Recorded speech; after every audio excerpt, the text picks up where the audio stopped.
Benarkah temuan narkoba di lingkungan kampus ini karena lemahnya pengawasan internal kampus semata? Kita bahas bersama Adrianus Meliala, kriminolog Universitas Indonesia. Pak Adrianus, selamat malam. Selamat malam, Mbak. Kaget nggak ada narkoba di lingkungan kampus? Tentu, apalagi karena saya juga orang kampus, ini betul-betul mencoreng wajah kampus Indonesia ini, Ah, gitu. ini tapi porsinya cukup besar yang kemudian disimpan di kampus. Ini memang ditaruh menurut Anda di tempat yang tidak katakanlah tidak terfikirkan, terdeteksi oleh pihak kepolisian atau apapun itu, atau seperti apa? Ya kalau orang bilang ada yang berpikir out of the box, nah ini Hmm? contohnya nih, ya berpikir terkait dengan sesuatu yang tidak pernah orang lain memikirkan. Jadi bayangkan pelakunya otaknya ada dalam lapas, tapi kemudian sabunya disimpan di kampus. Tentu itu tidak pernah dipikirkan orang, ya. Tetapi justru karena tidak pernah dipikirkan, maka lalu kemudian menjadi seperti aman, ya. Kalau dilihat dari tempatnya kan itu adalah tempat kumpul mahasiswa tuh, ya tempat organisasi mahasiswa. Misalnya kalau dia mau merancang kegiatan atau mau pergi tur atau apa, nah lihatnya di situ. Nah, siapa yang kemudian lalu berpikir bahwa di situ akan ada penyimpanan narkoba. Jadi justru karena berpikir out of the box itulah maka kemudian lalu si pelaku, si pemilik bisa dengan sejahtera gitu ya menyimpan barangnya. Sehingga kalau dikatakan bahwa sejak 2019 ada benarnya gitu ya. Karena tadi tidak akan ada orang yang lalu pernah mengira bahwa di situ ada penyimpanan narkoba. Begitu. Iya, ini terkait dugaannya terkait jaringan lapas. Jadi analisa Anda? Sebab begini Mbak, kalau memang benar bahwa itu adalah jaringan lapas, tentu tidak mungkin terlalu bersiko, terlalu berbahaya kalau narkobanya disimpan di lapas juga, atau disimpan di keluarga, disimpan di sesama jaringannya. Karena tadi itu sudah kotor semua tuh, artinya sudah berada dalam genggaman kepolisian untuk misalnya tiba-tiba masuk ke dalam lapas, ke dalam sel-sel mereka, atau menginteli keluarga mereka, atau masuk ke jaringan ke pola komunikasi dari jaringan mereka, maka amat berbahaya kalau kemudian narkoba itu yang sedianya akan dijual itu kemudian lalu disimpan dalam cara-cara yang biasa. Maka perlu dipakai dengan cara-cara yang tidak biasa, namun murah meriah. Nah, maka lalu kemudian dipikirkanlah cara menyimpan di kampus, begitu. Pak Adrianus, kalau kampus UNM itu kan mengakui lemahnya pengawasan internal. Anda melihatnya ini penyebab narkoba masuk kampus, kalau narkoba digunakan mahasiswa, ya mungkin bukan hal baru gitu ya. Tapi ketika kemudian ini jumlahnya besar, bentuknya berangkas, ditaruh di area kemudian bangunan kampus, itu kan agak hampir mustahil ya kalau sama sekali tidak ada yang mengetahui.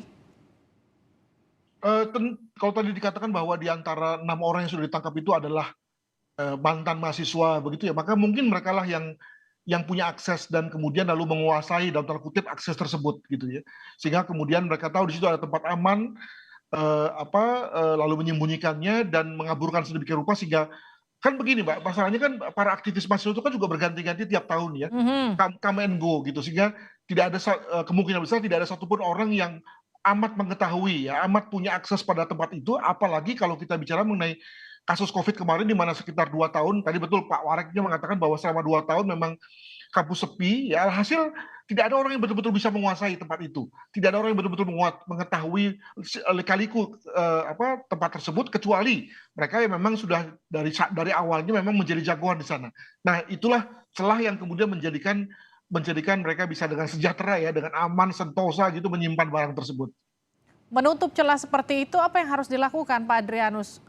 Kalau kita bicara soal kampus khususnya kampus-kampus negeri di Indonesia itu kan didesain memang lingkungannya besar, gedungnya berjauh-jauhan, banyak ruang terbukanya, potensi-potensi serupa mungkin saja ada. Bukan berarti ada ya, tapi mungkin saja ada. Itu bagaimana kemudian? Ya nggak usah jauh-jauh, itu kampus tempat saya saja itu yang gambarnya ada di belakang saya ini juga mudah sekali untuk dikerjai ya. Karena kampus saya di UI misalnya banyak sekali hutan-hutan, amat mudah bagi orang untuk misalnya meletakkan bungkusan di atas pohon gitu ya. Atau misalnya menyimpan senjata di balik-balik semak-semak, mungkin sekali. Maka memang ada dua hal yang menjadi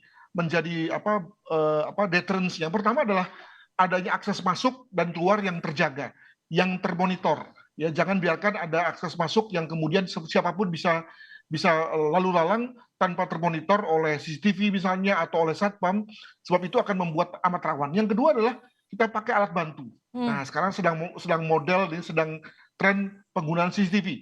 Ini alat yang murah meriah, penggunaan listriknya rendah, tapi daya rekamnya luar biasa. Nah, saya kira itu hal yang perlu dilakukan oleh banyak kampus yang memakai metode kampus besar ya, banyak gedung yang mungkin kurang terpakai ya, sebab kalau disuruh mengunci tentu nggak mungkin ya, tapi dengan adanya bantuan CCTV di mana mereka bisa memantau semua pergerakan, saya kira akan bisa membantu mengurangi ya, memperkecil jika ada orang yang menyalahgunakan melalui penyimpanan benda-benda seperti ini. Begitu. Terkait dengan jaringan lapas dan juga jaringan Malaysia, bagaimana kemudian mendeteksi pola-pola yang tadi Anda sempat mention out of the box seperti ini? Itu sih sudah biasa ya, teman-teman di lapas itu lalu kemudian mencari cara dengan segala cara gitu untuk bisa mengendalikan jaringannya. Nah, tentu dalam hal ini kita sudah masuk pada ranah yang lain nih, yakni sejauh mana teman-teman lapas itu bisa mengendalikan ya, bisa mengurangi, mencegah, bahkan menutup sama sekali kemungkinan adanya handphone masuk ke dalam lapas, atau baterai dan seterusnya, sebab itu memang nggak boleh karena artinya kalau memang ada yang harus dituding, ya pihak jajaran lapas. Nah, masalahnya adalah nggak enak juga kita tiap kali menuding mereka gitu ya, karena memang ini adu kelihayan ya antara orang yang berusaha untuk membatasi akses tersebut dan orang yang dengan segala cara kemudian berusaha memasukkannya. Begitu. Oke, terima kasih Pak Adrianus Meliala telah bergabung bersama kami di Sapa Indonesia Malam. Terima kasih.